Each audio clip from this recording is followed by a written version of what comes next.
എൻ്റെ പേര് Nandana Binu. ഞാൻ ലക്ഷ്യയിലെ ACCA സ്റ്റുഡൻ്റ് ആണ്. ഞാനിപ്പോൾ സ്കിൽ ലെവലിലാണ് ചെയ്തുകൊണ്ടിരിക്കുന്നത്. ഞാൻ BCom എടുക്കുമ്പോൾ തന്നെ മനസ്സിലൊരു സ്വപ്നം പോലെ ഉണ്ടായിരുന്നു CA ചെയ്യാം, ചാർട്ടേഡ് അക്കൗണ്ടൻസി എന്നുള്ളത്. പക്ഷേ CA ഗ്രൂപ്പ് ലെവൽ എഴുതണം, എൻ്റെ ഫ്രണ്ട്സൊക്കെ ചെയ്യുന്നുണ്ട്, അപ്പോൾ അവരൊക്കെ ഒത്തിരി പേർക്കും ചെയ്യാൻ പറ്റുന്നില്ല എന്നൊക്കെ പറഞ്ഞപ്പോൾ എനിക്ക് അതിനോടൊരു പേടി തോന്നിയിരുന്നു. അങ്ങനെയാണ് ഞാൻ ഇതുപോലെ തന്നെയാണ് ACCയെ പറ്റി അറിയുന്നത്. ACCയെ പറ്റി അറിഞ്ഞു, ഞാൻ അത് ഒത്തിരി പേരോട് തിരക്കി, എൻ്റെ രീതിയിൽ തന്നെ ഞാൻ അതിനെപ്പറ്റി അന്വേഷിച്ചു. അങ്ങനെ അന്വേഷിച്ചപ്പോൾ എനിക്ക് ഓരോ പേപ്പറായിട്ട് നമുക്ക് എഴുതാം, കുറച്ചുകൂടെ നല്ലതാണെന്ന് എനിക്ക് തോന്നി. അങ്ങനെ ഞാൻ പിന്നെ ഏത് ഇൻസ്റ്റിറ്റ്യൂട്ടിലേക്ക് പോകണം, ഏത് ഇൻസ്റ്റിറ്റ്യൂട്ട് ഞാൻ ചൂസ് ചെയ്യണം എന്നുള്ളതായിരുന്നു എൻ്റെ ഫ്രണ്ടിലൊരിത്.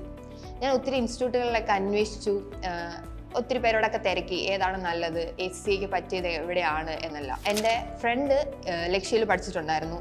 ഫ്രണ്ടിനോട് തിരക്കിയപ്പോൾ ഇവിടുത്തെ ഫാക്കൽറ്റിയെ പറ്റിയും എല്ലാവരുടെയും സപ്പോർട്ടിനെ പറ്റിയൊക്കെ പറഞ്ഞു തന്നു. അപ്പോൾ എനിക്ക് മനസ്സിലായി നല്ലൊരിതാണ് ഇവിടെ, ലക്ഷ്യയിൽ നല്ല സപ്പോർട്ട് കിട്ടുമെന്ന് മനസ്സിലായി. ഞാൻ അത് കഴിഞ്ഞ് ഇവിടെ വന്നു, നേരിട്ട് വന്ന് തിരക്കിയിരുന്നു അഡ്മിനിസ്ട്രേറ്റീവിൽ.